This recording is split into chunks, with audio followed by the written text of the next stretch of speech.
ইসলামী করেন, তাড়াতাড়ি তাড়াতাড়ি ঘোষণা করেন। মাশাআল্লাহ, হযরত ইনশাআল্লাহ বয়ান করবেন।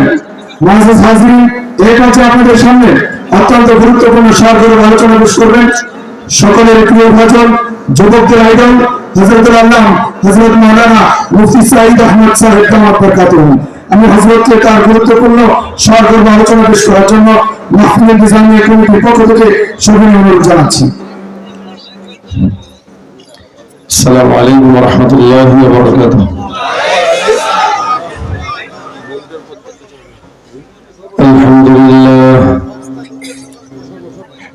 الحمد لله نحمده ونستعينه ونستغفره ونؤمن به ونتوكل عليه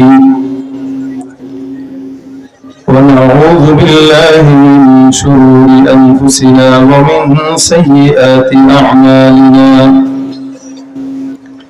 من يهده الله فلا مضل له ومن يضلله فلا هادي له. ونشهد أن لا إله إلا الله وحده لا شريك له. ونشهد أن سيدنا وسندنا وحبيب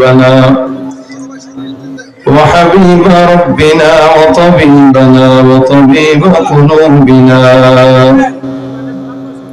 ومولانا محمدا عبده ورسوله صلى الله عليه وعلى آله وأصحابه وبارك وسلم تسليما كثيرا الذي أرسله الله تعالى بالحق بشيرا ونذيرا وداعيا إلى الله بإذنه وسراجا منيرا. أما بعد فأعوذ بالله من الشيطان الرجيم. بسم الله الرحمن الرحيم. إن الله وملائكته يصلون على النبي يا أيها الذين آمنوا صلوا عليه وسلموا تسليما.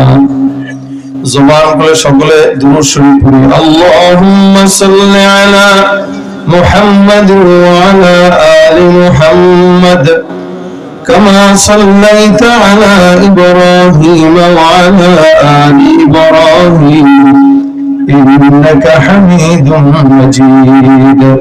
اللهم بارك على محمد وعلى آل محمد كما باركت على إبراهيم وعلى آل إبراهيم إنك حميد مجيد. الحمد لله. আল্লাহ পাকের দরবারে শুকরিয়া যে রব্বে কারীম আজকের দিন মজলিসে আমাদেরকে এই গভীর রাত পর্যন্ত বসার তৌফিক দান করেছেন। জবান খুলে কালিমাতুশ শুকর আদায় করে সকলে বলি আলহামদুলিল্লাহ। আমি আপনাদের সামনে মুখতাসার সময় দু চারটা কথা বলবো। আল্লাহ পাক যেন অল্প সময়ে বরকত দান করে, বলেন আমিন।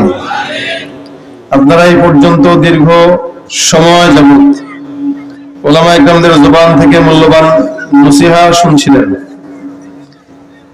আমি আসলেই, আমরা ঢাকার মানুষ তো, আমরা একটা নিজামে চলি, নিজামের বিপরীত হলে আমাদের মন মেজাজ ভিন্ন হয়ে যায়।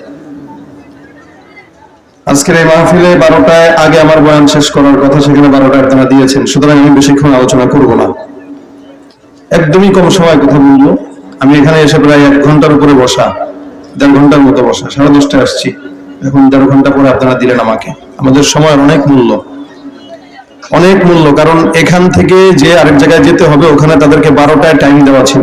আপনাদের এই নিজামের বিপরীতের কারণে ওখানে নিজামও শেষ। এটার ড্রাইভার আপনাদের।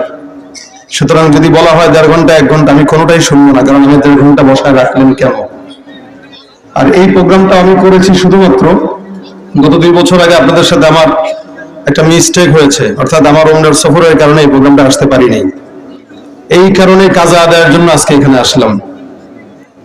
ইনশাআল্লাহ আপনারা আসছি, যেহেতু আপনারা এতগুলো মানুষ এখানে বসছেন, আসছেন, আপনাদেরকে একদম নিরাশ করব না, যেহেতু আলোচক আরেকজন আছে, তার জবান থেকে আপনারা অনেক সুন্দর আলোচনা শুনবেন। মাঝখানে আমি অল্প সময় আপনাদের কাছে কিছু কথা বলবো।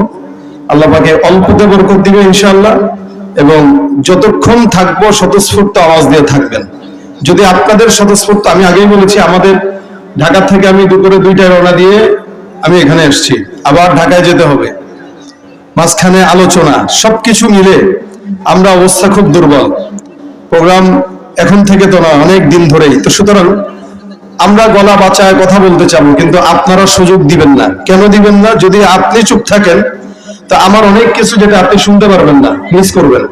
আর যদি আপনারা স্বতঃস্ফূর্ত আওয়াজ দেন তো ইনশাআল্লাহ ওয়াজ হবে, ফাঁকে ফাঁকে আপনাদের চাহিদা অনুযায়ী 2-1টা গজল হবে। এটা যদি আপনারা শুনতে চান তাহলে আওয়াজ দিবেন, শুনতে যদি না চান তাহলে যেমনি চুপচাপ আছেন এমনি চুপচাপ থাকবেন। চুপচাপ থাকবেন তো আমি চুপচাপ বয়ান করে চলে যাব, আওয়াজ দিবেন তো আমি মাঝখানে 2-1টা গজল শোনানোর চেষ্টা করব। কথা বলবেন কি বলবেন না আপনাদের হিসাব। আওয়াজ দিবেন শেষ পর্যন্ত না। এতগুলা মানুষ থাকার পরে এই আওয়াজ, এটা মানা যায় না। জামান সাহেব কথা বলছেন, আপনাদের নীরবতা দেখে আমি হতাশ হয়ে গেছি, যে ময়মনসিংহে এতগুলা মানুষের মধ্যে থেকে যদি আওয়াজ এই হয়, তাহলে এদের সামনে আর কি ওয়াজ করবো, আর কি গজল করবো? আপনারা আমার ভুল ধারণাটা পাল্টায় দিবেন। যতক্ষণ আমি আছি এটাকে ছোটখাটো জিহাদের ময়দান বানায় রাখবেন। রাজি থাকবেন? কোনো কষ্ট হবে? জবান খুললে কোনো ভয় আছে নাকি কেউ মারবে?